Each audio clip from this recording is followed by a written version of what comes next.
Shalom saudaraku yang terkasih, manusia bisa menentukan hidupnya untuk bersyukur atau mengeluh.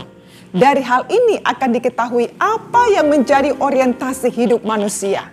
Dr. Ivan Bukhari, PhD, pernah mengadakan suatu penelitian terhadap 40 orang tua berusia di atas 60 tahun. Dia adalah seorang pakar kesehatan dan pengobatan di bagian otak. Dr. Ivan katakan sebenarnya pengobatan itu dimulai dari otak. Dibuat apa otaknya? Dibuat senang dulu. Karena ketika otak senang, rileks, maka syaraf otaknya bekerja ke pusat-pusat penyakit yang ada pada tubuh. Dan tubuh yang sakit itu menjadi sembuh. Penelitiannya mulai dilaksanakan. Orang tua yang dikumpulkan ini dibuat senang. Pokoknya dia tidak usah mikirin apa-apa. Masalah-masalah atau apapun. Hasilnya mereka didapati selama 40 hari masa percobaan itu sehat-sehat semuanya.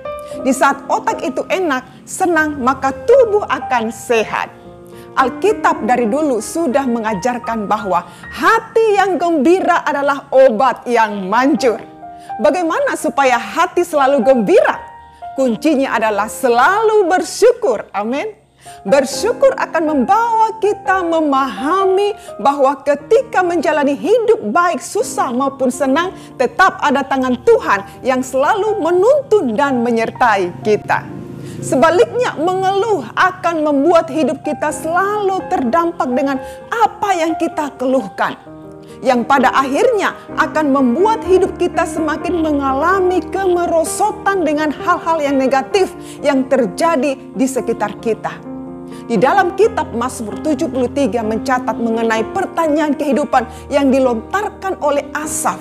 Suatu hal yang menjadi pertanyaan Asaf tentang kehidupan adalah Asaf melihat kehidupan sepertinya tidak adil. Ada kekecewaan di hati Asaf. Kayaknya orang yang fasik kok lebih diberkati. Sementara saya berdoa, ibadah, rajin baca firman, kok malah saya yang seperti kena tulah, kena bencana. Banyak menghadapi masalah. Jujur, kadang kita punya perasaan yang seperti itu. Sering kita alami hal yang dialami oleh Asaf. Gimana ini Tuhan dan lain sebagainya.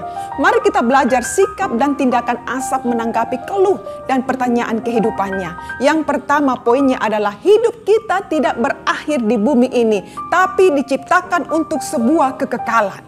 Apa yang menjadi orientasi hidupmu saat ini? Fokus pada kekekalan atau pada hal yang dunia ini? Kekekalan yang akan membawa kita pada konsep hidup yang selalu bersyukur pada Tuhan. Tuhan merancangkan kita untuk sebuah kekekalan.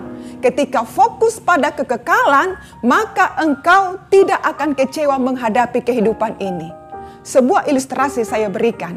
Sepasang suami istri yang tidak punya kendaraan ketika hujan, berjalan sambil berpelukan di bawah sebuah payung. Ketika melewati lampu merah, ada sepasang suami istri juga lagi naik motor. Istri ini berpikir, coba saya punya motor, pasti tidak jalan kaki kehujanan.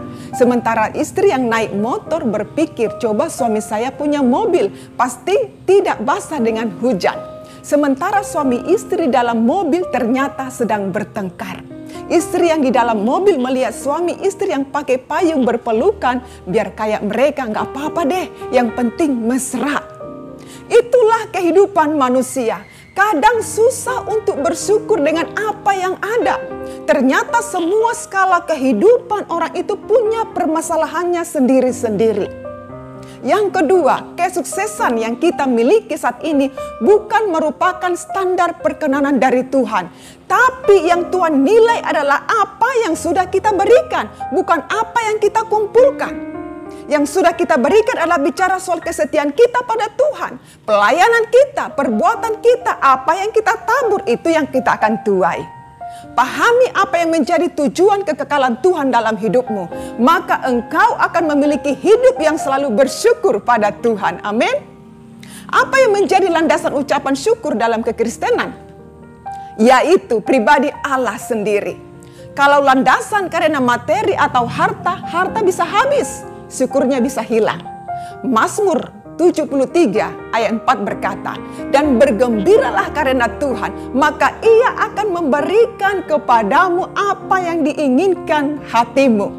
Tujuan dari syukur Kristen adalah untuk membuktikan kemurnian iman. 1 Petrus 1:6-7 berkata, bergembiralah akan hal itu, sekalipun sekarang ini kamu seketika harus berduka cita oleh berbagai-bagai pencobaan. Maksud semuanya itu ialah untuk membuktikan kemurnian imanmu yang jauh lebih tinggi nilainya daripada emas yang fana, yang diuji kemurniannya dengan api, sehingga kamu memperoleh puji-pujian dan kemuliaan dan kehormatan pada hari Yesus Kristus menyatakan dirinya. Inilah yang menjadi pengharapan kita di dalam Kristus. Dan inilah yang jadi jawaban bagi pertanyaan kehidupan yang dilontarkan oleh Asaf dalam Mazmur pasal 73 tadi. Bahwa maksud dari semuanya itu adalah untuk membuktikan kemurnian imanmu. Amin. Tuhan memberkati kita semua.